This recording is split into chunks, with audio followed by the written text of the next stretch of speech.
Pero yon, and start na tayo ng recording. Baka humaba pa tayo. Ayan, welcome to the Pro Wrestling Philippines Club podcast. And wow, we are starting this episode of the show. Premiere actually ng show na to kasi baka invite ko na sa tatlo na hindi ko akalain na mangyayari to sa Dexcon Tikada discussion. Ang daming topics na naurong dito sa show na to. Again, my name is Angelo Penera, the CCO of PWPH. Wala si Chan, hahabol si Andre probably. Ayan, may guest tayo from PWPH Select. Mamaya, papakilala natin sila pa isa-isa. So for now, kung gusto nyo mag-join pa din sa PWPH, pwede naman kayo mag-join. Yung link is nasa description ng episode na to. So kung gusto nyo mag-join kayo. Di kayo pipigilan. You can follow us as well on X or Twitter, kung Twitter pa din ang tawag nyo, at PWPH Select. Yun. So, this episode is supposedly a anniversary episode. Pero dahil sa dami na nangyari sa local wrestling scene natin at dumagdag pa tong Dexcon dekada, eto na nga ang ating i-highlight na lang ngayong linggo. Pag-usapan natin tatlong bagay. Number one, ito nga, nag-shutdown ng MWF. What's next for Manila Wrestling Federation? Yan ang first topic natin. It will be divided naman into 3 episodes. Number 2, what will be the outcome or struggles natin when it comes to the Philippine wrestling fandom, mapa international or local. Babasa rin tayo ng comments sa community kasi nagpatanong ako niyan few days ago. Tsaka given na rin yung comment nila sa opinion nila on PWPH, what their biggest PWPH moment. Number 3, pag-usapan natin ng konti yung Dexcon dekada, definitely the biggest wrestling show of all time here in the Philippines. And it's interesting to give our first takes dito kasi yung show ko, Main Event Mark, it will be up next week. So, it's kind of interesting that mauuna pa ako magbigay ng opinion ko dito kaysa doon sa podcast ko. Ayun, by the way, gusto ko muna magpasalamat, Bonk. Thank you very much for this opportunity. Nahirap ko ulit yung Discord tsaka yung StreamYard. Kasi, i-upload ko rin naman to sa Main Event Mark YouTube channel. So, mapapanood nyo to na live. Mapapanood nyo to naka-video lang na ririnig nyo lang kami sa Main Event Mark, still part of the Bonk Collective family. Yun. Hindi na tayo magpapatagal. Kasama natin sa panel sa episode na to. Isa doon, one of the hosts of is actually the host lang ng 123 podcast and also member of our selection team. PWPH Select. Ayan, nandito din si Julian Clotario. Hi Julian, good evening. Thank you sa pag-join sa panel natin. What's Ayan. up? Ayan, Julian, thank you sa pag-join sa panel. Sinalo niyo yung invite ko kasi wala yung dalawa. Si Chan, may commitment sa work. Sayang. Mapagtitripan din sana natin. At saka, si Andre. Si Andre hahabol to. It might be. Pero, iset na lang natin yung expectation na baka negative na. Para sana humabol. Ayan. Thank you, Julian, again for joining us on the show. And also, number 2 special guest din natin for tonight is, wala na, hindi ko na kailangan i-introduce to. In-snub niya naman niya ako nung dekade. De joke lang. Ayun. Yan, So, the queen. Ano ba pwede kong i-term dito? Girly pop. Girly pop. The queen of queens. Huy! The queen Grabe naman of yun. the banners. The queen of the defunct banner side ng MWF. Ador, Salantro, o Ali in real life. Good evening, Ali. What's up? Thank you for having me here. CEO ng Sad Boy section. Yes. Ayaw nga banggitin yung sad Vote boy section eh. Kasi liwanag na siya eh. Sad boy pa rin Sayang. siya para sa akin. Ayaw kong banggitin yung sad boy section because liwanag na siya. Nasa liwanag niya siya. Kita niyo na yung liwanag eh. Ayun. Anyways, thank you very much for accepting our invites. Kaso wala yung iba kong kasama. So, pakiyo kayo. Sayang nga. Sana, Andre, next show, pumunta ka na ulit. Expect ko talaga titirahin ko lang din yung mga yan. Pero, yun. Sana supportahan nyo pa din yung mga local wrestlers natin. In any way, sa that case, available naman yung mga merch nila. Ayan, pakisuportahan din yung mga gagawin nila kahit katarantaduhan pa yan. Please support our local wrestlers. Kung gusto nyo mag-strive sila sa scene natin, I hope pag halimbawa they are able to leave the country, wrestle outside of the Philippines, then please support our local wrestlers then. Yan. Maraming ways para sumuport sa local wrestling. At isa na rin doon yung pagpo-promote, pag-share ng kahit anumang ginagawa nila, kahit nangungulangot lang yan, i-share nyo pa din. Kasi it shows how we are proud with our local wrestlers. And hindi naman sa pagkukumbinse, pero hindi tayo uunlad, hindi uunlad ang scene natin without our support. No? Tsaka si Fabs at tsaka si Jomar, please support sana makapunta rin sila ng Japan. Ilalagay ko na rin din yung details sa description nitong episode na to. Yun. So, start na tayo sa mga agendas natin for tonight. MWF, shutdown.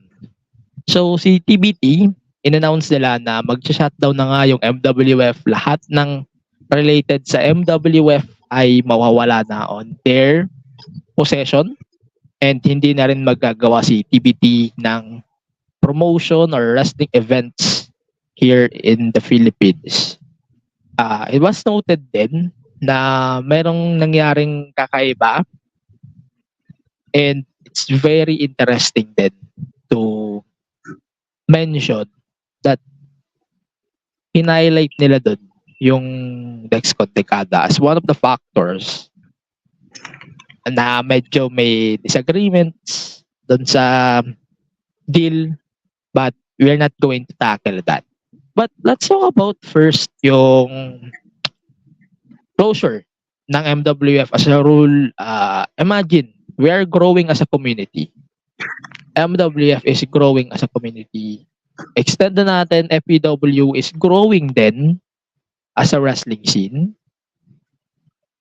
Woo! Then, nag-extend din sila. Yung ibang mga promotion dyan, lalo yung mga roleplay, wag yun ang isipin yun. Kasi wala naman silang bilang. Charot. Lalo yung mga nagpo-promote sa ibang group. Yung mga nagpo-promote sa mga ibang group na kala mo naman mga promotion talaga. Buti na lang nalampasan na namin yung arc na yan. Then, joke lang. Pero yun. Any thoughts on MWF shutdown? Mamaya na ako magpa-follow up pag umikot tayo. Kahit sino na muna. Ikaw na muna mawala, Ali. Okay. Ano ba? Sobrang shocking siya. Like what you said nga na umuusbong na ang MWF. Unti-unti nang nakikilala sa Pilipinas ang MWF and then all of the sudden biglang shutdown. When I read yung post nila about it, sobrang speechless na may halong bigat sa dibdib na since bago pa lang ako bilang kapafed, then ganun na agad yung eksena, parang ang lungkot na so paano ba, like I spend money, my feelings sa MWF, then all of a sudden poof, wala na, parang nakakalungkot and maiisip mo talaga na excuse me, iisipin mo talaga agad, okay, what's next? Anong mangyayari sa mga nandun sa roster. May nababasa ako mag-merge daw ang MWF sa ibang promotion, which is parang no, parang no. Parang wag na mag-merge sa ibang promotion. And ayun nga. To be fair, ito Ali, no offense merge is not a good merging a promotion is not a good idea. It depends on who you will merge with. Sige, continue ka. Yun, totoo naman yung sinasabi mo na hindi naman na nila kailangan mag-merge pa sa iba pang promotion. Well, hoping na kung bubuo man ulit ng panibagong promotion and then parang baby steps muna until they reach sa kung nasa ng MWF. I think kaya naman nila yun since kilala naman na sa buong Pilipinas ang MWF dahil may TV deal sila. They're always having a show. So think positive lang. Mabubuo din ng bagong bubuo ulit sila ng bago and babalik din sila kung saan sila nagsimula. Gets nyo ba? medyo magulo pero yun lang. Jules. Ayun lang din. Like, I share the same sentiment as Ali, tsaka sa inyo. Kasi, when I read the news, like, kaaganin ko lang talaga ng university. And, pauwi pa lang ako nun. So, nakita ko yung news na yun sa Facebook. Alam mo yung tipo na talagang nanlaki yung mata ko na parang, yung parang ganun talaga yung naging ano ko nun. Like, buti nga hindi yun masyadong like, nag-overreact dun sa situation. Yes. Kasi, given naman nasa public space ako nun, but still, like, deep inside, parang gusto kong sumigaw ng, alam mo yung ganong kalakas na since sobrang gulat nga ako nun. Pero like, grabe yun. It was shocking and at the same time, ayun din parang, sobrang heartbreaking niya. Kasi, like, just like that, iba na yung like magiging atmosphere sa Dexcon Dekada. Na parang, instead of like, yes, may element parang, this is the celebration of 10 years of modern Philippine wrestling, di ba? Andun pa rin yun. But like, naglo-loom na dun yung parang na parang, maybe this is the last time for now na makikita natin yung sila JDL, sila Fabs, sila Jomar. That might be the last time that we'll see them for the time being. So parang, din yun. Parang isa din yun sa mga naisip ko rin, which is sad. And especially, like, eto, sasabihin ko na to, like, I'm good friends with JDL talaga. So, OG si JDL, obviously. Like, alam naman natin yun. So, like, naisip ko siya talaga bigla nun. Like, nung nakita ko yung news na yun, parang sa ako, pucha, parang, paano si JDL? Parang ano kaya naramdaman niya ngayon? Kasi like, seeing yung yung mga nangyari nung meet and greet prior to the news. Parang sobrang parang high spirits pa sila nun. Sila Jomar, sila Fabs. Actually, lahat sila. Kita ko nun, good spirits sila. Tapos biglang lumabas yung news. So, parang sabi ko, pucha, paano sila JDL, paano sila Fabs and everything. So parang, I feel for them all of a sudden. Kasi like, yung years na parang they worked for, poof, wala na. Just like that. And so, ayun lang din yung like, naramdaman ko nun. Shock at the same time, heartbreak talaga. Yan. Masakit. Sobrang. Yun. Agree naman ako sa inyo. Gatungan ko lang din. Kasi, alam mo yun, yung nararamdaman ko when I saw the news, as someone who is following the wrestling scene in 2017, I started following PWR. I started following MWF in 2019. I started going to shows in 2023 because of katrabaho na ako nun. So, yeah. Lucky me. Yun. Sobrang laking karangalan na maging part ng shows. Not only as a fan ng local wrestling scene, kundi as a worker na din on how we helping the local wrestling scene as the media part. Sorry, may ipis. Teka lang. Hindi ako takot sa ipis. Tinatanggal ko yung Grabe, ipis. Pero yun nga. Pakiramdam ko that day, wasak talaga yung puso ko na. Yes, masabihin ng iba, may iba pa namang promotion eh. May iba pa namang promotion eh. Pero, you are thinking about the current biggest wrestling promotion in the Philippines. You are thinking one of the biggest wrestling promotions in Southeast Asia. Parang ang dating sa akin, winasak na yung puso mo. Pinunit pa. Ng 3 beses. Then, given na yun as a fan, sobrang sakit. And I feel bad for all of the wrestlers. I hope all of them are fine. Pero, on the way they shared the news, it's like a death of a monarch sa UK. Parang ganun yung pakiramdam na they slowed up the expectation. Although our friends from the scene itself said na prior to that, napag-usapan na rin nila na baka mag-shutdown na rin talaga ang MWF that day. Pero not this kind of shocking news. Parang humalo pa siya sa fact that tomorrow is dekada. We are supposedly will celebrate 10 years of wrestling. Kung mauumay kayo, kakasabi ko ng 10 years of Philippine wrestling, pasensya na. Kailangan natin sabihin pa ulit-ulit yun. That's the premise kasi of the show. Yung defunct MWF Republica show din kasi na supposedly will take place on June 9. Ganun din ang tema niya. So medyo it sounds very somber.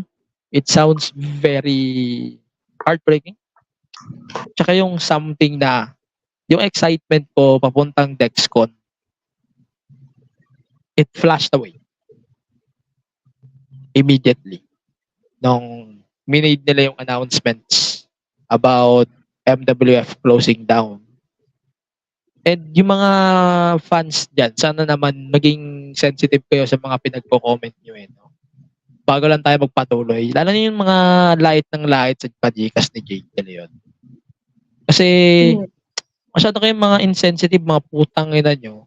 Kung wala kayong masasabing hindi maganda, siguro manahimik na lang siguro kayo, no? Oo, hindi naman mayaman ang wrestling scene natin. Hindi rin naman tayo mayaman lahat. Pero it doesn't mean that we have the WWE budget to start this promotion. Oo, passion natin ang wrestling. But we don't have this WWE budget that you guys always wanted to have on every wrestling promotion that we are having in. Yung iba, di rin naman mayaman na promotion. Tapos insist kayo ng insist na palitan nyo yung MWF belt, palitan nyo yung MWF belt. Shut up. You guys, magbayad kayo kung gusto nyo makatulong. Magbayad kayo.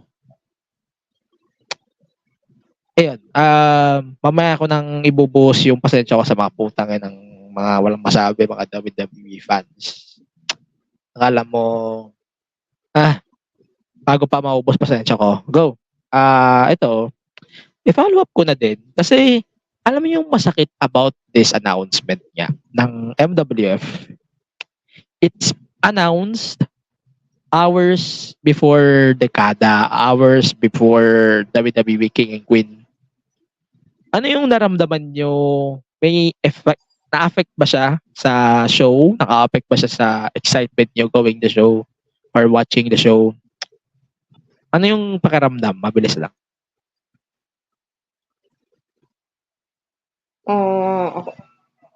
Okay.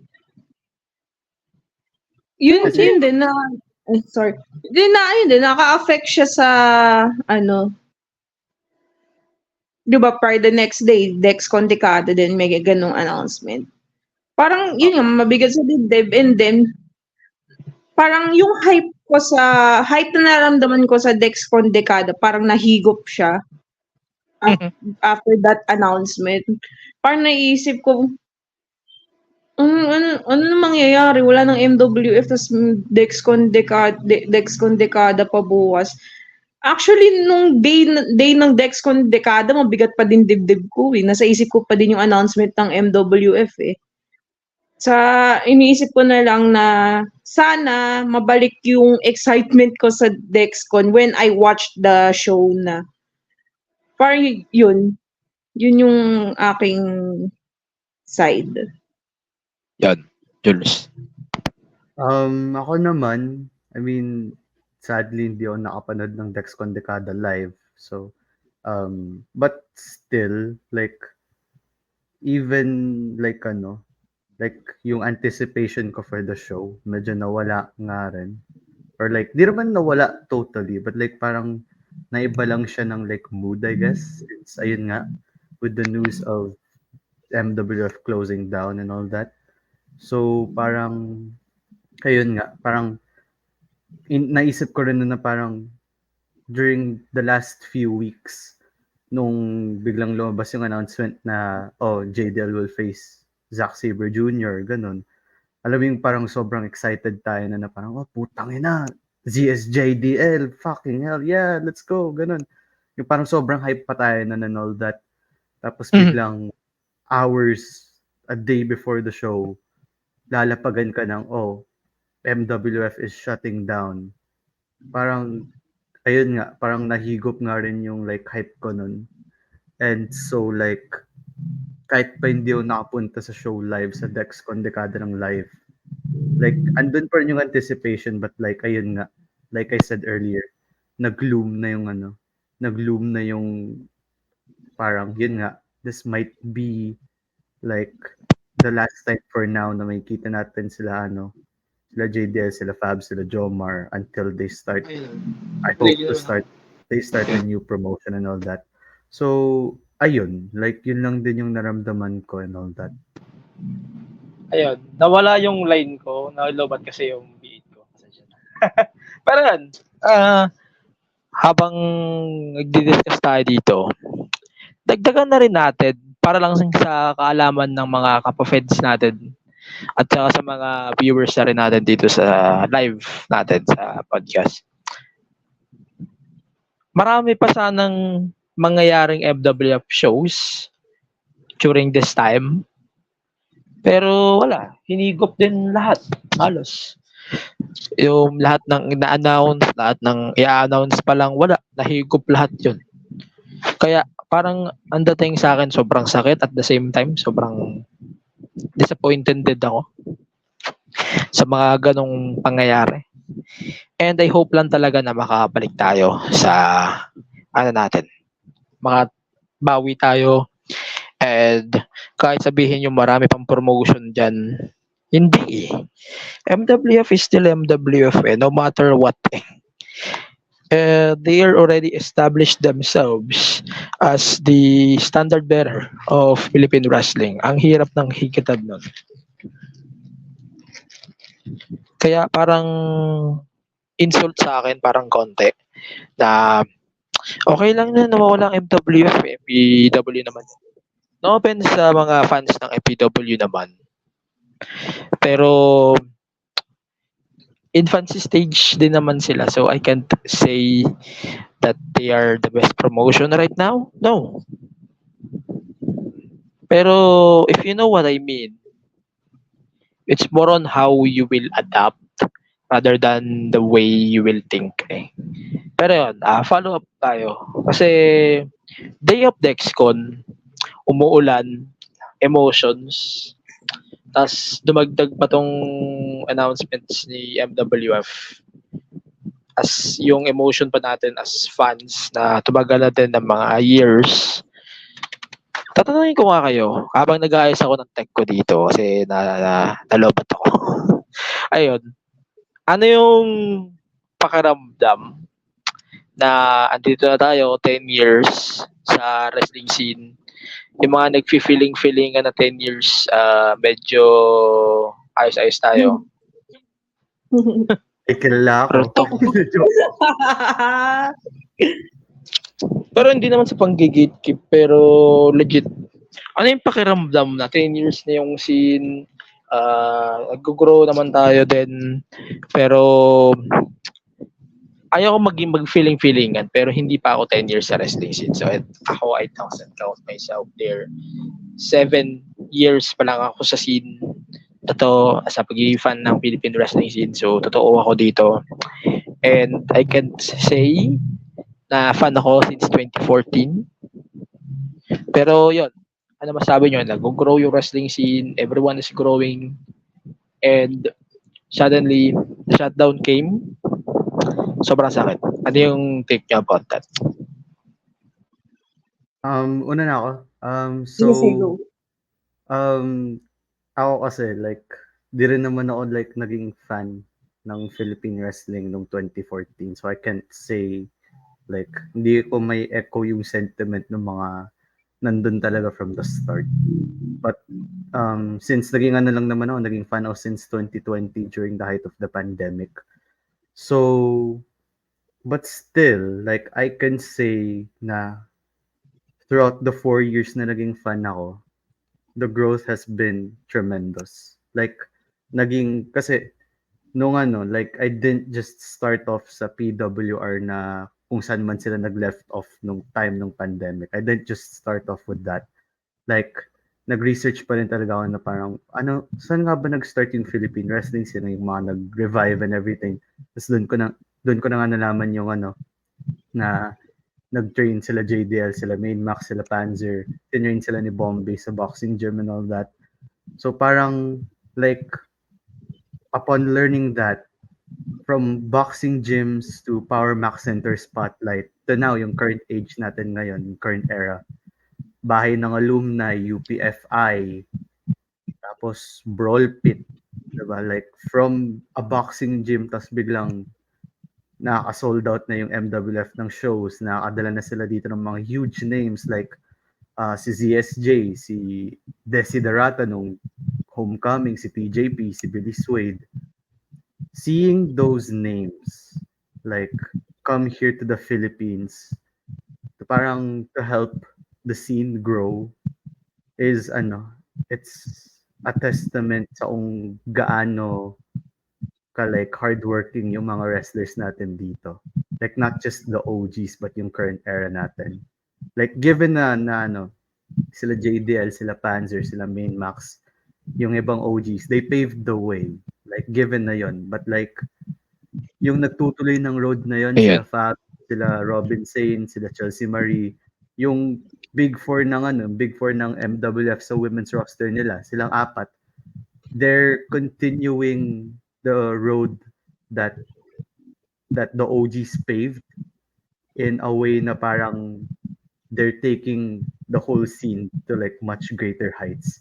So like yun yung na feel ko like with the amount of growth from like 2014 to 2024. Like even still like when in the eyes of like someone like me na naging fan lang since 2020, and then like na-appreciate ko yung yung growth. And so like the day of the show, like kahit di ako nakapunta live and everything. Kasi dito sa Bulacan, like ang lakas din ng ulan nun, like hindi talaga pwede lumabas and shit. So like, andun pa rin yung anticipation na parang, okay, we got the news na MWF is shutting down and everything, but we still like have to celebrate yung 10 years of modern Philippine wrestling. So like, I viewed Dexcon na lang in like a more positive light kahit wala ako doon and everything. So like currently ngayon inaabangan ko na lang yung VOD ng Dexcon Decade if magkakaroon naman and everything. So like sure naman yan. Magkakaroon naman yan. So like while inaabangan ko yun, I'm still looking at like yung mga nangyari these last few days na parang in a more positive light na parang okay, MWF shutting down might be like a bummer for a lot of Philippine wrestling fans and everything. But it shows na, sabi nga ni Main Max dun sa promos niya nung sa Facebook, tapos yung dun sa show mismo na parang Pinoy wrestling is really not just about the promotion. It's the people. And they proved that nung Dexcon Dekada kasi like imagine mo wala na yung MWF and everything but still yung spirit sila it's at an all-time high kahit ba andun pa rin yung looming feeling na okay wala tayong promotion and everything. They still like strive to give everyone sa Brawl Pit the best show possible. So like yun yung something na commendable talaga sa kanilang lahat. Not just kay Main Max, not just kila JDL, but to everyone that was involved. Like yung sa mga staff, the referees, ring announcers, organizers, everyone involved. So like ayun lang, hats off sa kanila. Ayun, speaking of hats off. Gusto ko bigyan ng credit si Stancy. He did a really good job on announcing doon sa dekada. For me, sa lahat ng mga ring announcers na kilala ko locally, walang bias, hindi dahil kaibigan ko si Stan, hindi dahil kaibigan ng podcast si Stan, hindi dahil kaibigan ng community si Stan. He might be the best ring announcer that we can have here in the Philippines. Aside from Sig Medyo. Yun, sa akin lang naman yun. Okay. Oh. I Ali, go. started following local wrestling 2016, PWR pa siya. And that time din, hindi ko pa afford manood ng live. It's just more on naabangan ko yung mga clips nila sa Facebook. I just started watching local wrestling live back in July 2023. FPWS Stig Season 2. Season 2 premiere. Yun yung first show ko. And as a PWR fan back then, and finally seeing them live in action made me so much happy kasi yun parang kailan lang inaabangan ko lang yung mga eksena nila sa Facebook, sa YouTube, and then now I see them live in action. Yung parang ang saya sa puso na finally yung dream mo na makapanood ng live ang wrestling is nangyari na. And then nung nag-off season ng FPW, lumipat ako sa MWF. October 1, that was my first time na umattend sa MWF, which is Tuloy Ang Laban. Well, at first, pero ito no offense ha. So baka yung Tuloy Ang Laban nila is medyo hindi ko nagustuhan, parang nakulangan ako. I don't know why. Hindi ko lagi ko sinasabi sa mga ibang friends ko na ay yung Tuloy Ang Laban nila medyo boring siya for me. Pero I'm not hating MWF though. Sabi ko na lang maybe sa next show nila bumawi sila. And then the next show Tuloy Ang Laban, Todos Wrestling, doon bumawi sila. Like doon na mas tumatak sa akin ang MWF, yun nga sa Todos Wrestling, and then ayun na, Noche Buena. Seeing for the first time yung 4-way women's match, grabe yun. Sobrang ganda nung match na yun. And then, ayun, nagtuloy-tuloy na ako until the last show ng MWF, which is Kasaysayan. Comparing it before and now, sobrang laking pagbabago talaga. From 2016 to 2024, sobrang laki ng pagbabago. Yun nga, there are a lot of international stars na pumupunta sa Pilipinas. There's FPW, there's Robbie Eagles, there's Yapi in MWF, Tajiri, and then Kyushu Pro Wrestling, and then this Dexcon Dekada, the Horrors, Dr. Gore, The Butcher, and then Zack Sabre Jr. Sobrang nakaka-proud. Nakaka-proud kasi grabe din naman ang pinagdaanan ng ng PH Wrestling from yung sa dahilan ng pag-shutdown ng PWR, and then there goes pandemic, and then yung unti-unti nilang pag-angat. Sobrang nakaka-proud na we came a long way. And yun nga sa shutdown din ng MWF nakakalungkot din. Pero I believe na they will bounce back. 100% sure they will bounce back, and they will continue to make Philippine wrestling great again. Yeah, very great again. Yun. Kasi Kala mo grabe yung politiko eh.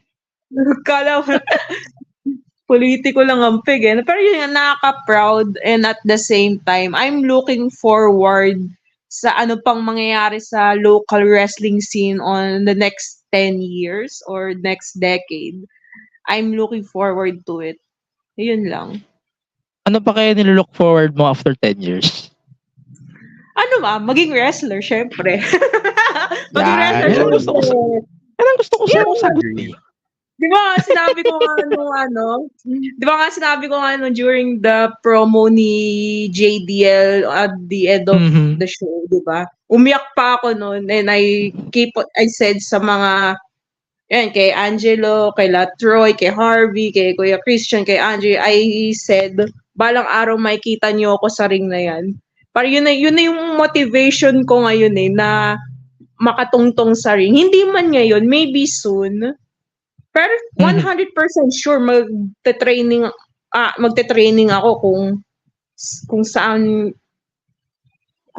ako dadalhin ng tadhana, doon ako magte-train. So, ayun. I'm also looking forward to that, na maging wrestler ako. Yes. Yan. Yan ang Ayan, pag naging wrestler ka, we are a community na unang susuporta sa'yo. Lagi ko yan sinasabi sa'yo. Lalo na ng dekada, sobrang yakap-yakap pa kita nun. And we cannot wait to see you on the ring soon. And I hope makapag-train ka talaga. Ako na masabi sa'yo. Yun. Si Chan, by the way, nag-send siya sa atin ng opinion niya sa MWF shutdown. So honestly, this was quite a shock to me with all the good things MWF is having over the past year. So sobrang saya nga rin naman talaga, no? Yung lahat ng stories from the Oro Plata Mata, napunta dun sa story ni Fabio at ni Nigel. Kung hindi nga, ito sa akin lang to bago ko ituloy itong message ni Chad sa akin. Kung hindi Zack Sabre Jr. versus JDL, yung match of the year ko, pwede kong ilagay as match of the year yung SJM versus Ken Cypher or Fabio versus NSJ, both from Republica. Both of those matches are fucking slap made faces matches that I think everyone should watch, everyone should deal with. Sobrang ganda. Yun. Continue natin. Storylines that had me interested in the DB deal that aimed to reach the wider audience, and the overall atmosphere of the promotion has got a lot of buzz among our local and international fans of pro wrestling. Despite all of the traction it has and it will gain, while we grieve or have grieved over the end of MWF, I am optimistically that its roster will remain intact once a new promotion, sponsors, backers, management can take over. There is so much potential in this roster. A right mix of seasonal veterans like Fabio, JDL, Max, Robin Zane, upcomers like Joya, Joey Rosas, Chelsea, Serafin, CJ. Hindi ako pa rin talagang tawagin liwanag. Hindi, joke lang.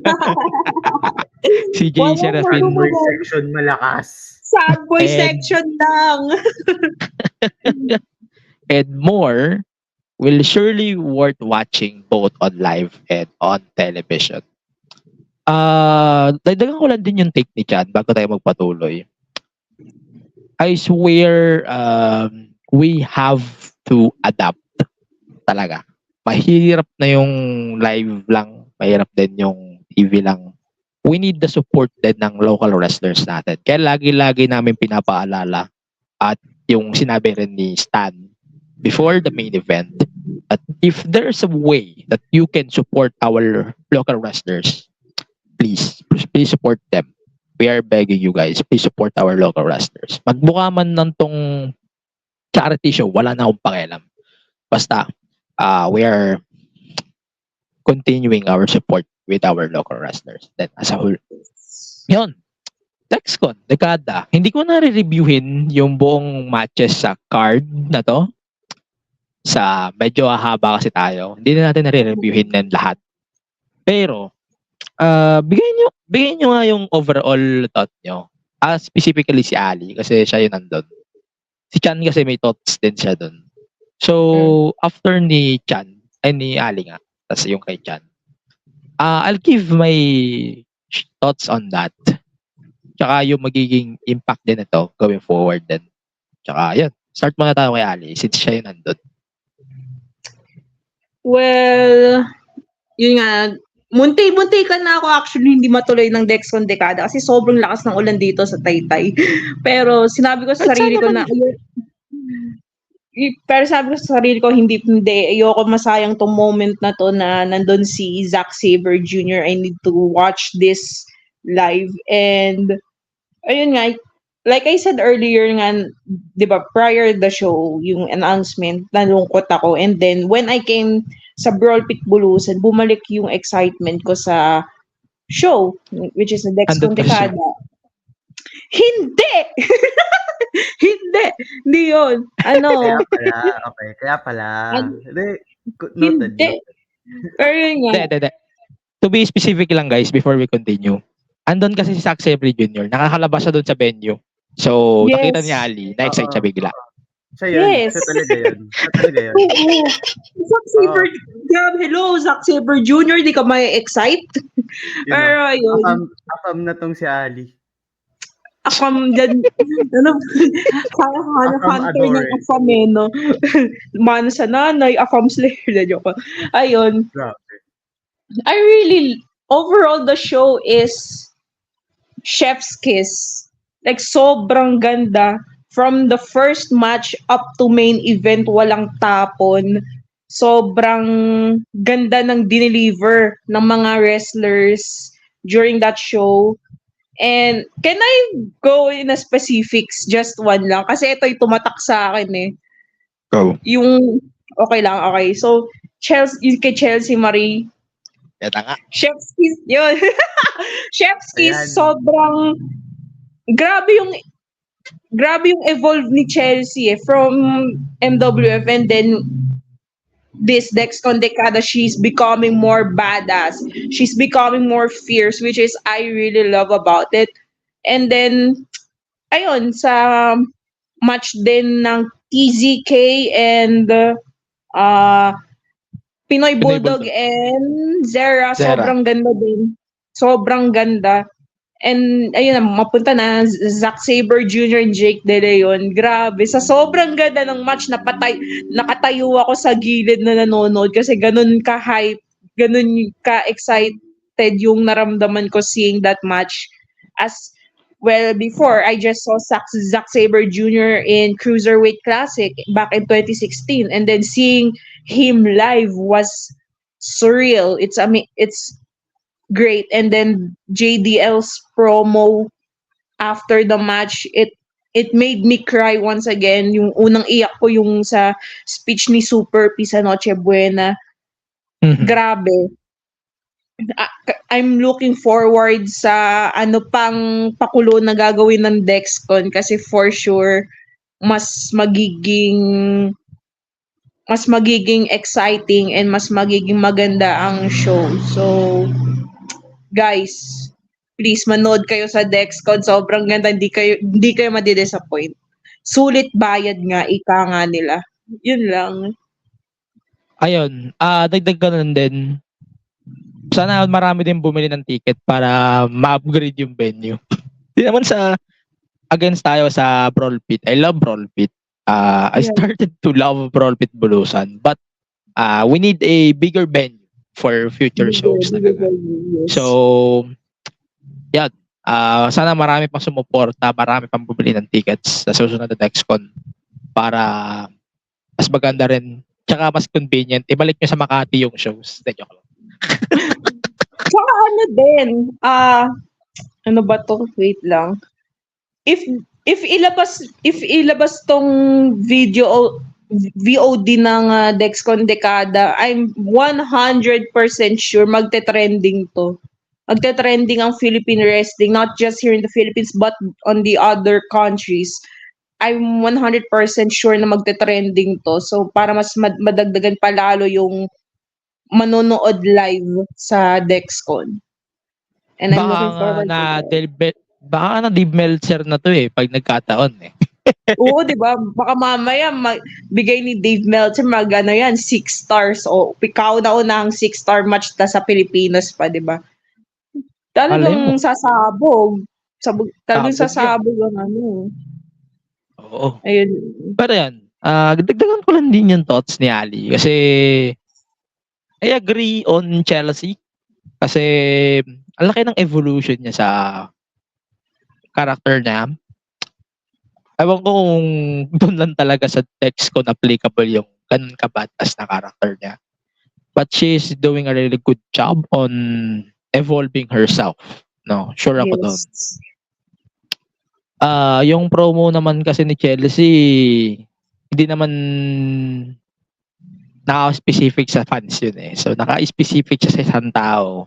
So, Yeah. hindi ko ramdam kung para kanino yung promo na yon. Kung nararamdaman nyo, kung gusto nyo itanong yung nararamdaman ko, wag ako ang tanungin nyo. Hindi ako si Linus. So, ang tanungin nyo na lang, yung kaibigan natin na si Linus. So, mas ma-feel niya yung opinion niya about the promo. So, guys, baka may magtanong sa akin, anong pakiramdam mo sa promo ni Chelsea? Hindi po ako si Linus. Masyado po akong maliit para kumparahin kay Linus. Tanungin niyo si Linus. Grabe yung height difference. Yun yung ano Oo, at least honest ako dito. Baka mamaya may mag-compare sa akin kay Linus. May nagko-compare nga sa akin minsan sa iba pang OG. Masyadong maliit pa rin kumpara sa mga OG. Pero, going back, tag matches, parehas, both of them slapped. But, I have to give the props, specifically, TZK, tsaka kay Zera, tsaka kay Pinoy Bulldog. Pucha, what a match. Imagine that. Imagine nyo na lang yung mangyayari sa July coming dun sa show nila. I-announce naman nila yun soon. I can share it with this one as well. Kasi malapit na rin naman yung show na yun. And yun nga, I really love how they presented the show. It might be different sa amin live. Pero for sure, ang ganda ng presentation yan pagdating na VOD. Kasi para siyang Yes. alam mo yung disco, parang disco na nakafocus lang sa gitna yung lights and then everyone is watching behind it. Kaya magbumukhang walang tao. Pero in reality, may tao talaga yan. Tapos ang lakas pa ng ulan. Like, holy hell. In the fact na halos alas 11 na ako nakalis ng Brawl Pit dahil doon. Ayun. So, parang laki talaga ng factor doon. Pero, balik ako. Main Max versus David de la Vena. Wow. Yes. What a match. Pero bibigyan ko na lang siya ng mas mahabang interpretation pagdating ng episode ko sa main event, Mark, since I am one of the official media partners of DexCon Dekada. So, mas pagtutuunan ko yun ng pansin sa ating official review doon by next week. Since next week already na-drop yung episode. So, please tune in for that. And lastly, yung JDL versus Saxy Bray Jr., this is something that I will never forget. I swear to God, ipako nyo pa ako sa krus. Ito no offense fans ng PWR, huwag kayong ma-offend sa akin. But Dex Condicada is easily better than PWR Homecoming. Even with the main event. Jack De Leon versus TJP. That easily beats the living hell of PWR Homecoming. May mag-disagree man kasi ang dami kasing nangyaring maganda sa PWR Homecoming, like the Panzer win, yung TJP win sa match itself, then kung gaano rin na-present yung show na yon. But Dexcon Decada hits different. Ang daming nangyari.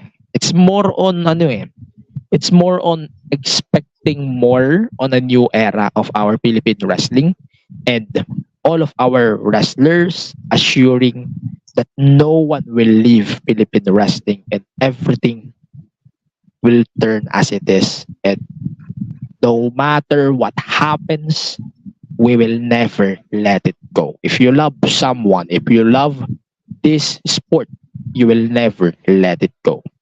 Yun talaga nangyari. At yun din yung interpretation ko about Dex Condicada. Yun. So, si Chan, thoughts na dito, the news of MWF obviously drastically changed the overall atmosphere and the mood of everyone on the show. And the match cards already set for the show. I appreciate the wrestlers that were booked for those matches instead focused on the celebration of the decade of modern Philippine wrestling. While there's uncertainty looming ahead, I applaud the wrestlers in giving all of their best sa lahat ng matches. Pero sabi niya, Chan dito din, ang nag-stood out sa kanya for these matches sa match na to, and he felt like the passion and the love that these wrestlers make us feel about the sport. Nilagay niya tong list na to. So, list niya po ito. So, hindi ko po to list. Hindi po to list ng PWPH. So, it's Main Max, Fabio, Jomar, and JDL. These four superstars made us feel that the Philippine wrestling is worth fighting for. That no matter the name of the promotion, no matter the 3 letters that we are bearing with, it's always all about the people. It's always all about the fans, the wrestlers, the staff, the coaches, the sponsors, the organizers, everyone who helped Philippine wrestling to where it is today. That's a promotion being shut down is not the end of everything. In fact, it will be a new beginning. What I look forward to is at least some of the core storylines from MWF will continue to the new promotion, Main Max Champ, and to top it off, Jake De Leon versus Zack Sabre Jr., perhaps the greatest match in Pinoy wrestling history. Everyone will agree about that. So, yung comparison ko sa PWPH Select about the match, I gave it comparison between Sheamus and Gunter, and he said the same. And that's like banger after banger after banger after banger that was. The fact that JDL withstood 30 minutes against the best technical wrestler in the world, sorry Brian Danielson, again, kanya to speaks volume how great he is inside the ring, backed by years of experience. Ito, hindi na to, last ko na to sabihin trust us. Pag nilabas ang VOD ng show na to, pakiusap, pakinood po agad. Putang ina. Panoorin nyo to agad. Mapalibre o hindi. Panoorin nyo. You won't be disappointed. Hindi nyo mariregret na yung panonood ng Dex Condicada. I swear, it might be different for some, malalo na yung mga himod bayag sa WWE, no offense fans. Pero I swear guys, you need to watch this match. You need to watch this if you want to be introduced on Philippine wrestling. this might be the match that you should watch for. Yun. Tapos na. Mamaya natin pag-usapan yung struggles natin about Philippine wrestling. Let's talk about what happened pa sa DexCon. Nangyari yung meet and greet, of course. Sobrang saya ng fans. Nagkaroon din ng press con. Then, na-assure tayo na hindi mamamatay ang Pinoy wrestling. So, medyo assured tayo doon. Wrestling will continue. Wrestling will continue from its core. Everything will be the same. Wait, medyo na emotional ako konti. Excuse me. And everything flipped with this announcement ng MWF.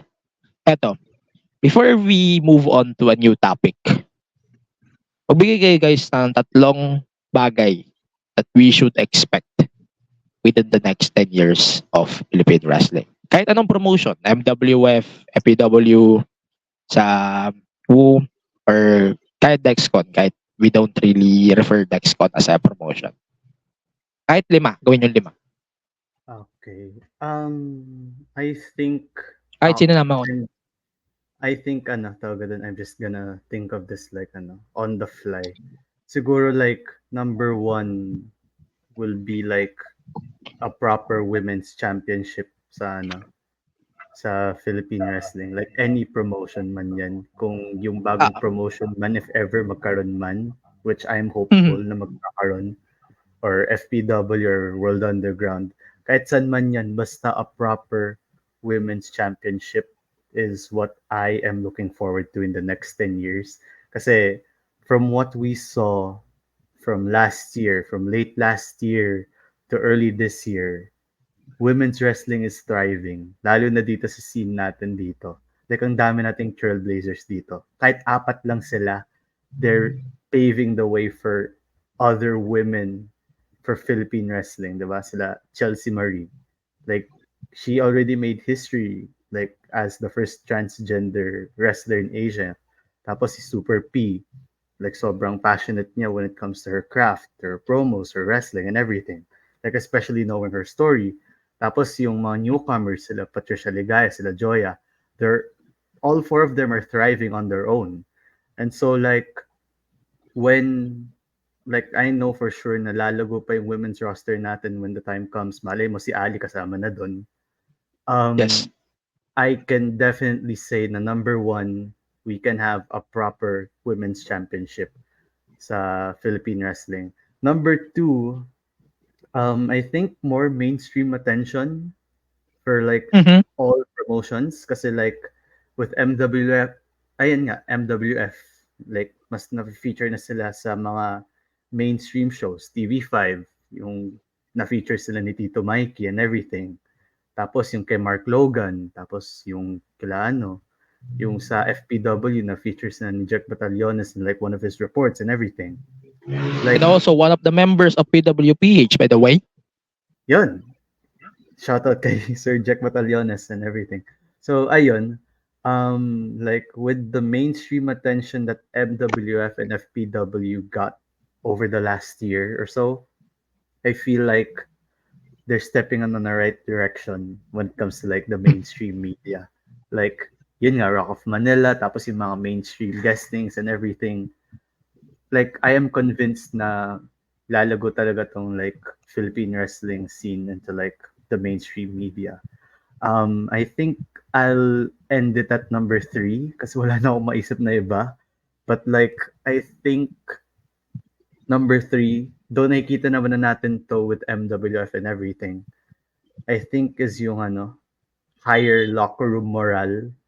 Kasi like, from what we saw from last Sunday's DexCon, like kita mo talaga yung bond nilang lahat. Like, yung sinabi nga ni Main Max, it's not the promotion that makes Philippine wrestling or makes Pinoy wrestling, it's the people. So like, it was evident throughout yung promos ni Main Max, promos nila Fabio tsaka ni Jomar, promo ni JDL after his match with Zack Sabre Jr. is like, he brought out everyone, like pinapasok niya sa ring and everything and acknowledged all of them and everything.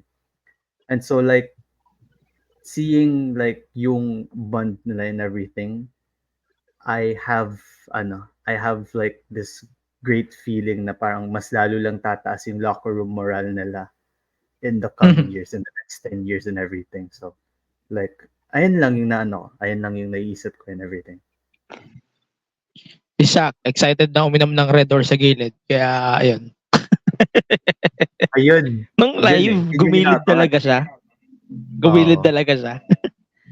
Given na yung Kasi moment. Pero yung pag-inom niya talaga, he is really excited to drink beer uh, on that beer night. for the win. So, sobrang saya. Sobrang saya pa din talaga. Yun, Ali. Same lang kay Julian, actually, yung naisip ko. Yun, the number one women's championship. Or should I say, we, Pinoy wrestling needs more female wrestlers. Kasi, yun nga, like sa MWF, 4 lang yung babae sa roster Active. nila, sa active members of the roster. Sa FPW, I believe, isa na lang yung isa na lang yung babae nila sa roster kasi yung isa lumipat na sa Amerika. We need more female wrestlers. I believe MWF is offering a training for women's wrestler na libre. So, and well, get that opportunity, libreng training na yun for the ladies, you know. I'm looking forward din nga na mag-grow ang women's division dito sa Pilipinas. Ano pa ba? Siguro I expecting more more foreign mga Mhm. foreign wrestlers ang bumisita dito sa Pilipinas. Well, that's possible naman since ang pumupunta naman na dito is mga bigating wrestlers from the other country. I believe in the next decades mas madami pang foreign wrestlers ang pumunta dito sa Pilipinas to compete. And number 3 siguro, mas maging safe place ang Pinoy wrestling. Mhm. Kumbaga, pag pumunta ka sa isang promotion, dapat maramdaman nila na safe sila, hindi sila makaramdam ng takot or something like that. May pinanguhugutan to, pero hindi ko na i-elaborate yun. Basta, mas safe ang Locker. panonood ng mga tao sa wrestling. Shows. Kung gets niyo yung sinasabi ko, ngayon lang. Ayan. I agree on all of your points. Pero, I agree on the women's title. It should be first. Kasi, everyone is overdue when it comes to women's championship. At saka ang hirap din na imagine if natuloy yung Yapi Cup noong Noche Buena this year, supposedly dapat yun ang mangyayari. Pero yun nga, the now defunct MWF will no longer continue with that. Imagine the women will join the picture ng men's side. Parang medyo gugulo siya sa akin. Kaya proper women's title, it's a proper time na din para mag-introduce tayo ng women's title. And kung limited pa yung division natin, maybe a inter-promotional ba? Would be great. Para masabi man lang na kung solid pa talaga o kung good terms pa talaga. Let's see. Yan. Isa pa, siguro yung venue, venues wise, yes, medyo limited tayo. I know. Ayokong magsalita ng against sa Brawl Pit, ayoko rin magsalita against sa Power Max Center because they are really good venues for pro wrestling. Pero aside din sa UP, pero sana magkaroon din tayo ng options pa o magkaroon ng options when it comes to venues. Kasi fans either way, baka malayo, baka hindi rin naman convenient bumiyahe. Adjustments pa lalo Dex Condecada went on a different manner. Buti nga hindi natuloy yung Republika nung Mother's Day. Ewan ko kung pero natatawa ako on the way. Ito, gusto ko i-shout out yung Wrestling podcast dito because they tackled this on one of their episodes and I agree too na sobrang terrible idea na mag-book ng isang pay-per-view o kahit anumang show yan sasabayan mo Mother's Day. It's a terrible, terrible idea. Imagine, natuloy yung Republika on its original date. Putang ina. Sabog-sabog tayo nito. Ako na nagsasabi. Pero yun, shoutout sa Wrestling Podcast. Thank you for bringing that to this picture. So, ayun, parang naisip ko rin siya on the day and I'm glad that it was postponed somehow. Yan. And yung palang postponement na yun, putang ina, yun na pala yung masamang mangyayari. Medyo masakit siya sa akin somehow. Yan. That's number 2. So, kailangan natin medyo more limited or more wrestling venues option. Number 3, tama na yung pag-stereotype sa mga wrestling promotions. Nakikiusap ako. I am begging all of you guys, tama-tama na. 2024 na. Tigil-tigilan nyo na yung pagko-compare ng WWE wrestlers, AEW wrestlers, o kahit anumang product that we have besides MWF or FPW sa mga promotions na yan. Walang budget ang WWE or FPW or MWF para mag-WWE budget. Kung gusto nyo ipagawa yung belt na gusto nyo magreklamo about the belt of a certain promotion, pagbigay kayo. Hindi po mahirap magbigay. GCash is a way. Kung wala kayong sasabihing matino, isiper nyo yung bibig nyo, o kaya patahian nyo ng sinulid na hindi na matatanggal, o isulid nyo yung bibig nyo para matahimik kayo for good. So, that's a one thing. Tsaka yung mga fans, siguro kailangan na rin natin talaga i-normalize ang wrestling sa Pilipinas. Because it's 2024, hindi na po dapat natin gawing mindset na fake yung wrestling, hindi na dapat gawing mindset na mas okay yung MMA kaysa sa wrestling. Lalo na magkasama na ang UFC at saka WWE sa isang company which is TKO. And madalas na rin yung mga crossovers throughout the promotion. Yes, minimension natin yung FPW na I think kailangan din nila mag-step up them. Tsaka lalo na itong magkakaroon tayo ng bagong promotion. Pero it doesn't mean konsentidor tayo, lalo na sa PWPH, na mga maling nangyari na past. Mapa MWF man yan o FPW or kahit anumang promotion yan. Hindi tayo konsentidor ng mga katarantaduhan. Lalo na ng mga kaman, you know what's next. And last thing, like what I mentioned regarding on the, ano ba tawag dito?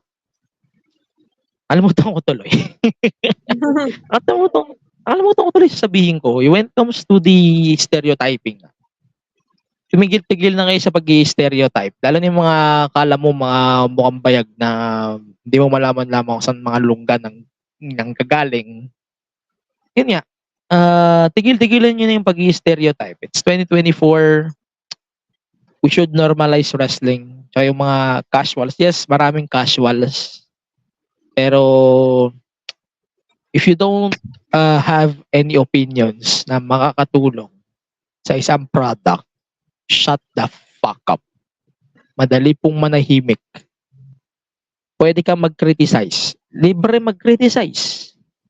If you don't know what's the story of your criticism, or hindi naman ka-criticize yung mga sinasabi mo at puro ka lang puna or puro ka lang ba't ka pa nagpapa-Gcash? Mayaman ka naman, di ba? Shut the fuck up. Yan ang masasabi ko. You should shut the fuck up. Lalo na yung mga admin dyan sa groups dyan. Magpapangalan na ba ako ng groups? Hindi na ako makapagtimpi. Tangina. Pero yun, ayaw mag-umpisa ng gera, pero yung mga admin dyan sa mga community na yan, na mga nagtatago sa pangalan na global daw, pero WWE lang naman yung sinasamba nyo religiously. Inan nyo tas nag-iiyakan pa kayo sa wall ko kasi totoo yung mga pinagsasabi ko kahit anong paraan tangina. Mag-iyakan kayo dyan na mag-iyakan, wala akong pakialam.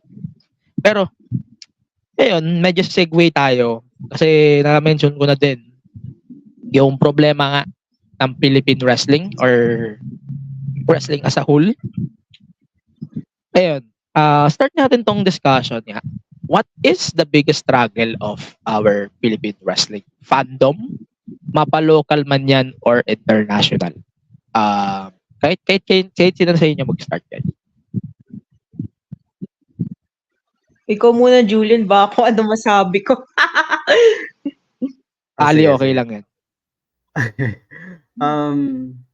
Siguro like I think yung isa sa mga struggles I think na may isip ko is siguro yung like magsimula muna tayo sa sa like parang medyo surface level na I think surface level naman tong masasabi ko na to. I think yung yung ticketing prices and everything, which is I think it's a good sign na parang since nagmamahal yung tickets ng mga shows, lalo dito sa Pilipinas and everything.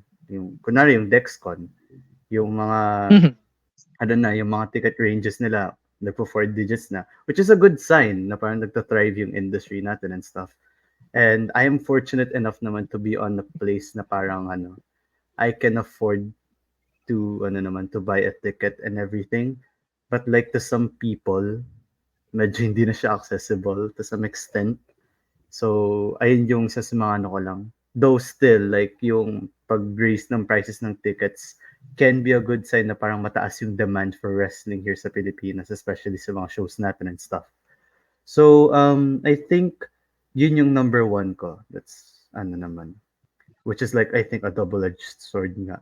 Number two, I think, is yung mga fans and everything. Kasi, I think, yung stereotypical na wrestler mindset na we come to know, like especially when we encounter someone in public na kunwari yung makakita ka ng isang wrestler, parang si Hulk Hogan, parang si Macho Man, parang si The Rock, Austin, Cena, blah blah.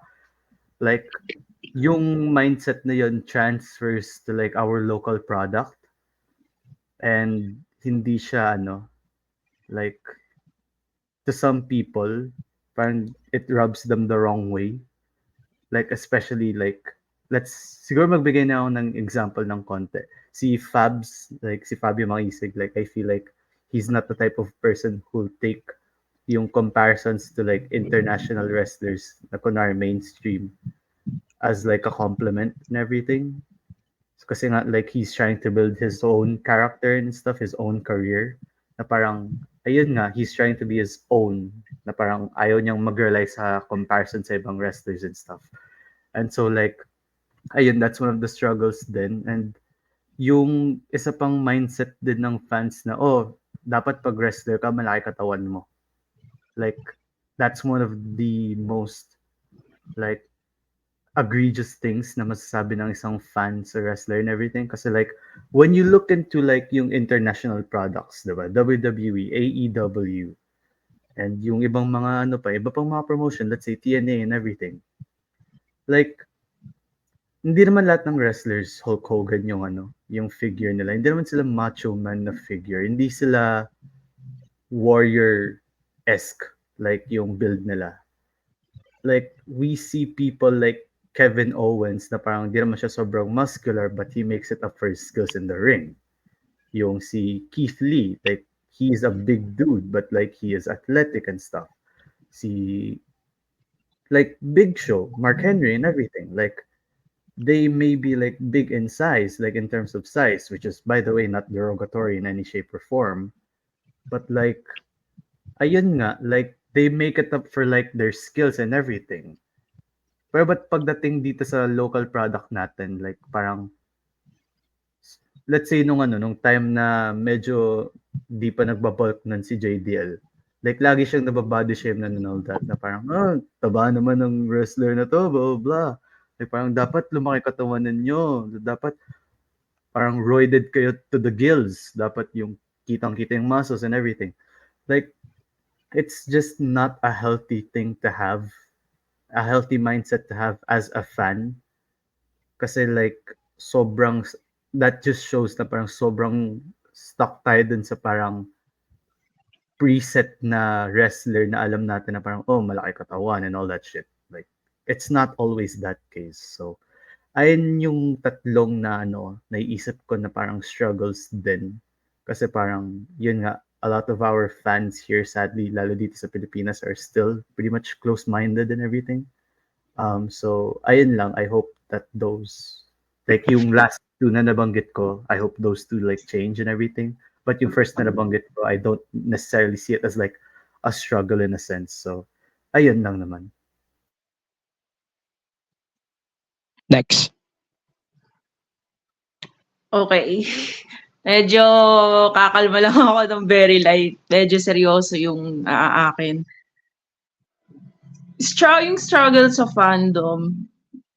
Number one siguro yung mga fans na nang invalidate ng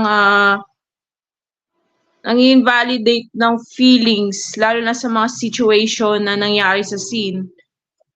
Example dyan yung sa sexual harassment. Do not tell the victim na, uy, matagal na yan, move on ka na. Paano kung yung sinabihan mo ng ganun is ilang taon na nahimik? Like, hindi niya masabi yung nangyari kasi natatakot nga. Madali lang sa'yo i-invalidate yung nararamdaman ng tao. Sana naman isipin mo naman yung naranasan ng tao na nanahimik for a very long time. Tapos sasabihan mo na move on ka na lang dyan. Ano yun? Porket hindi mo naranasan yung situation na yun, ganun na yung gagawin mo. And then number 2, siguro yung mga tao nagsasabi na gusto namin mas lumaki pa ang wrestling scene, pero yung ginagawa niyo is pakapangit, 'di ba? Circus. Like ginagawa parang nagiging circus yung wrestling scene dahil sa mga pinagagawa nila. Like, come on, tatandaan nyo na, umayos naman kayo, para kayong tumatandang paurong. Ayun. Gusto ko magsalita pero gusto ko siya ilabas pero hindi, behave lang tayo dito. Pero yun lang naisip ko, sana ayusin nyo naman yung pag-uugali nyo. Gusto nyo pala lumaki yung wrestling scene, bakit negative yung mga pinagagawa nyo? Ayun din, also yung mga body shame ng mga wrestlers, si JDL, madalas siyang i-body shame. Like, kung sino pa yung mga hindi nag-exercise, kung sino pa yung mga Bonjing. Yung pamega na magsabi na, mag-workout ka pa. Tang-ina nyo. Lakas yung magsabi ng ganyan. Bakit? Tas yung itsura mo, napaka-bonjing mo. Shut the fuck up. Come on. Ayun. Yun lang siguro. Ayoko nang palawakin. Baka ano pa masabi ko. Yun lang. Ayun, ako mag-open ng hindi mo ma-open. Ayun. So, yun nga. Struggles in pro wrestling.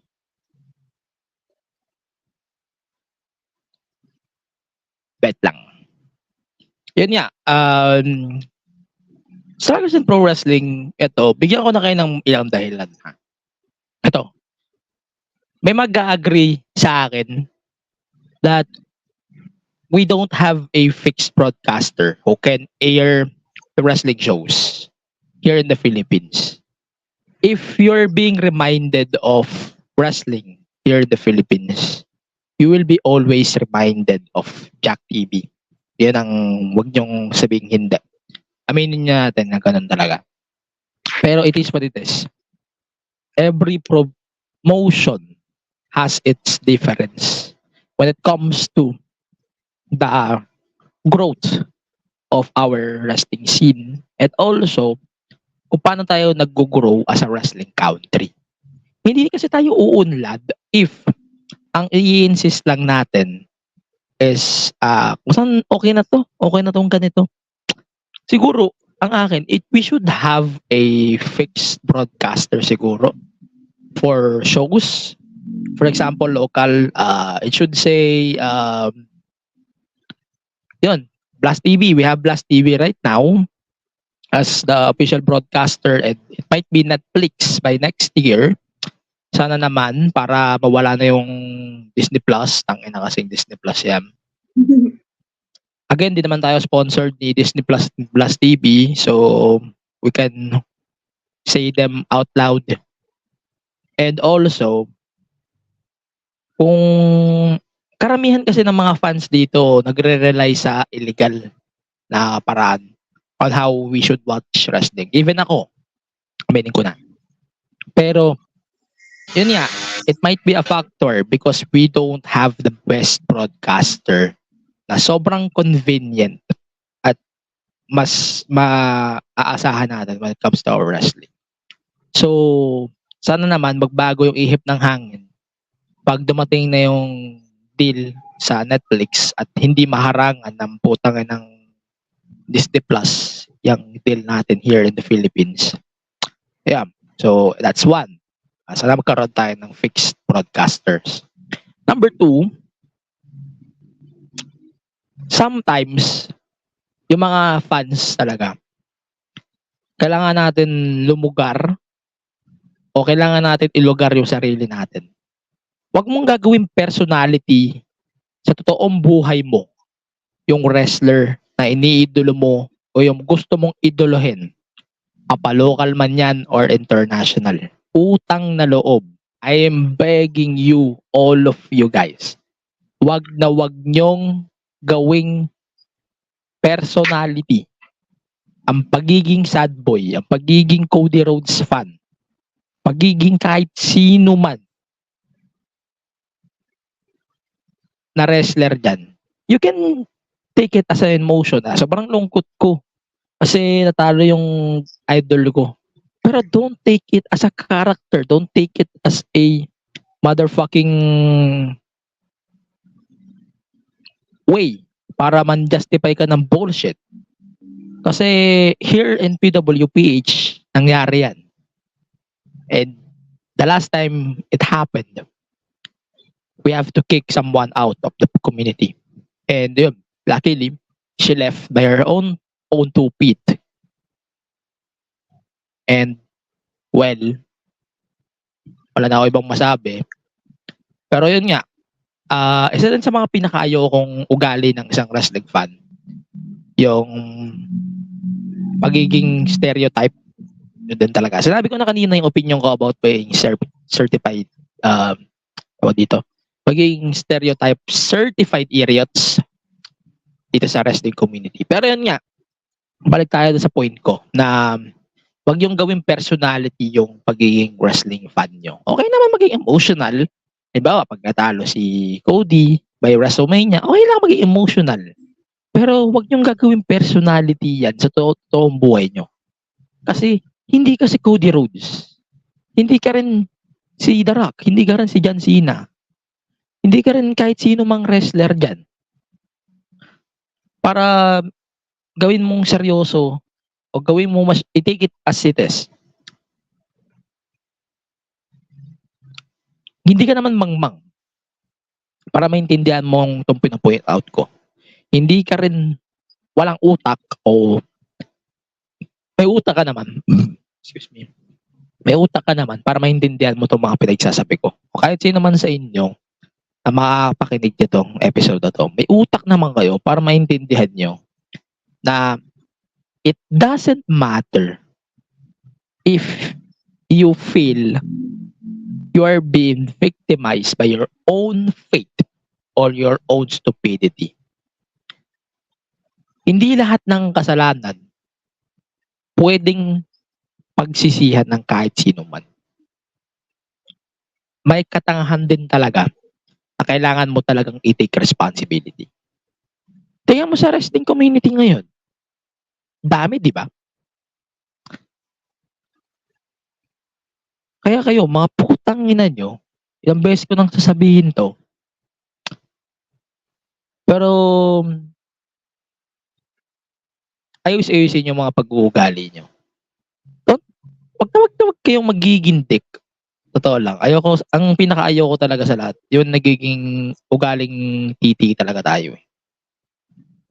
Diyan nasisira yung bond ng isang wrestling promotion or isang fandom.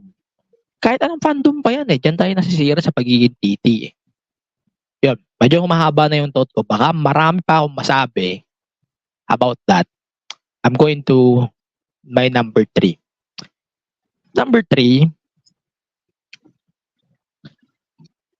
yun ya, kasama na din dun sa don't take wrestling as a personality.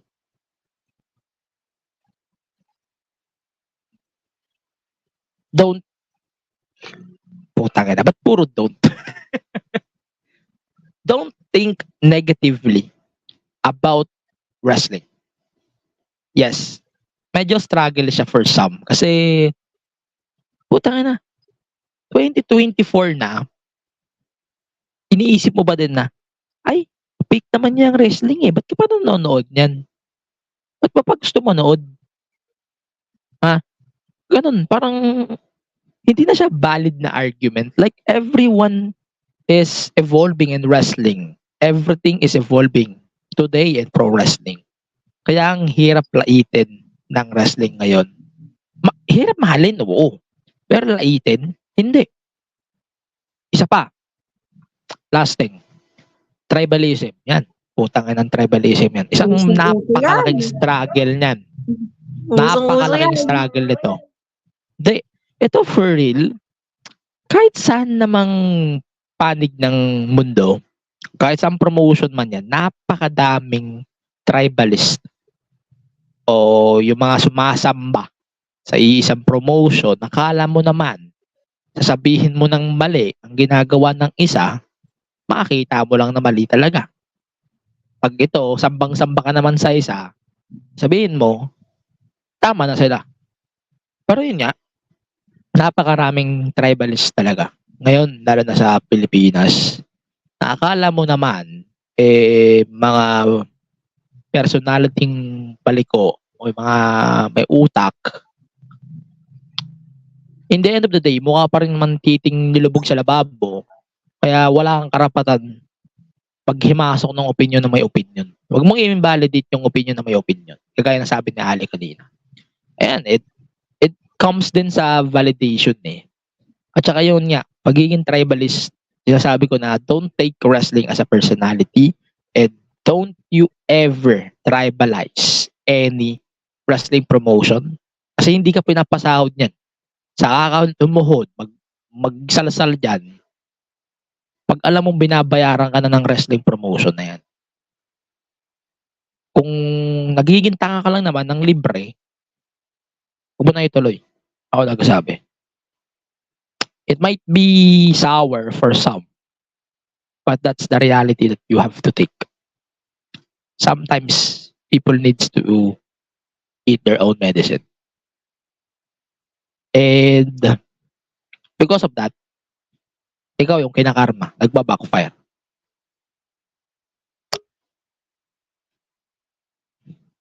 May humabol pa. Ay puta, alam ko sinong humabol. Ayun. So, yun na nga, tapos na yung humaba na tayo masyado ng humaba. That's it actually for the first episode ng PWPH podcast. Actually, ang plano namin dito going forward is share ko na lang din kasi napag-usapan naman namin to nung DexCon. It might be seasonal kung may plano kami. Mainly kami tatlo ni Andre, ni Chan, tsaka ni Charles. Kami nag-uusap about this production eh. Kasi at the end of the day, I'm still with Bonk. May obligations pa ako when it comes to the podcast. So technically, nagkahalo-halo yung ideas at yung difference din namin when it comes to the shows. However, if you are from PWPH Select, parang nagbaband naman kami when it comes to ideas na mga gusto namin, ayaw namin. Yung iba dyan na may gusto sa kung sino-sino, di ko na problema yun. Kasi di ko naman gusto yung gusto niya. So, wala akong magagawa doon. I have to respect that. Hindi naman porket sumusubo ka ng subo ng isa, susubo ka rin sa iba. Mali yun. Pero yun nga, thank you din sa 8 years sa lahat ng members natin dito sa PWPH. Legit, walang halong sugarcoating. 8 years of PWPH. Isang napakalaking karangalan na maging part of 7 of it. Si Katoshi kasi sinira mo yung tiwala namin. Kaya deserve mong mawala ng tuluyan. At dahil nga sa PWPH, hindi naman tayo nagbabalik ng mga dapat ibalik. At di naman tayo nagbabalik ng mga hindi dapat ibalik. If you know what I mean, 2020 pa lang, ang kapala ng mukha ni Katoshi, gusto niyang magpabalik sa community.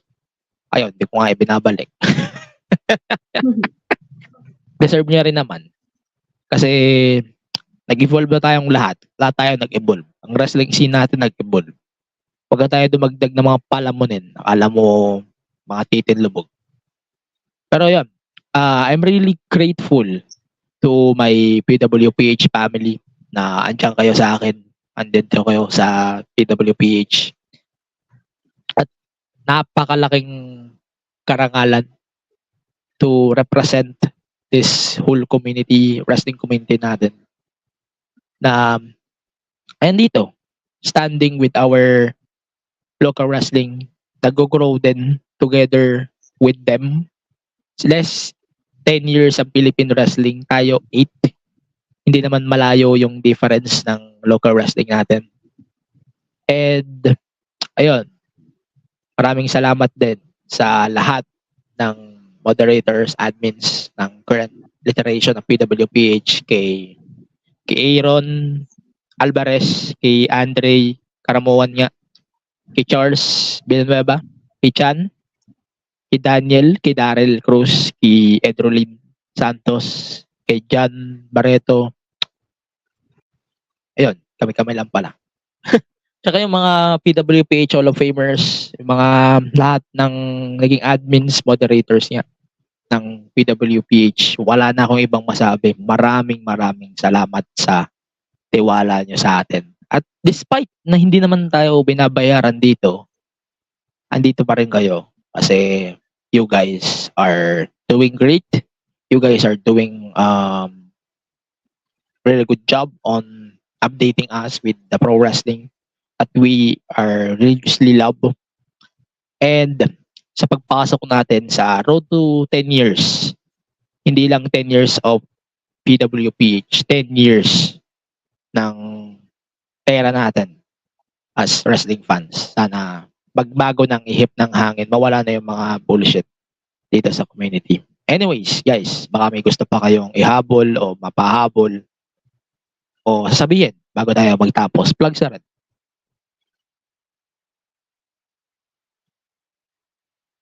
Wala naman. Ako, wala lang din. Like, pakinggan nyo na lang yung podcast ko, the 123 podcast. Ayun lang naman. Thank you guys. Happy 8 years sa PWPH. Glad to be a part of this small community. Actually, hindi na to small. Like, lumalaki na to. So, I'm glad to be a part of it. So, ayun lang. Yun. Sana bumalik din yung dalawa. Nakasama ko ng DexCon para tatlo kaming gumawa ng review sa DexCon. Mapag-usap-usapan namin tatlo ni Chan tsaka ni Andre. Si Andre kasi talaga main priority namin doon. Kasi we want him to share his personal experience. Yun talaga yung main premise ng episode na to. Isang main premise ito. Pero shit happens. Wala eh. Ayun, thank you very much again guys for joining us here on the podcast. Paki-follow na lang din ng podcast ko, The Main Event Mark, kung gusto nyo pang marinig yung thoughts ko about, tangin na yung kating ko, about sa Republika, thoughts ko, possibly yung opinion ko about that. Share ko doon.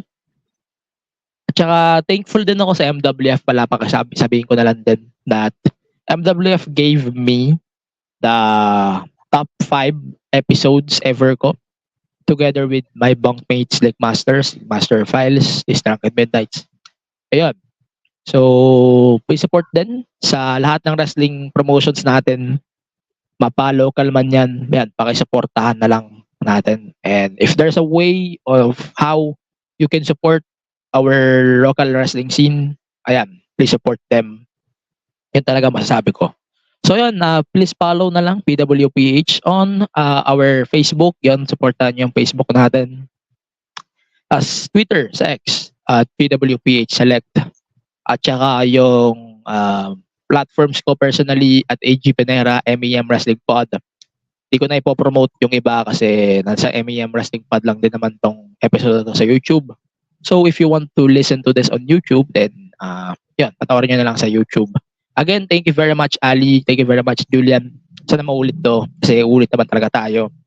Wapadalas din itong mga gantong episode natin sa PWPH Podcast. Again, thank you very much for listening on the PWPH Pod. Oh, sorry.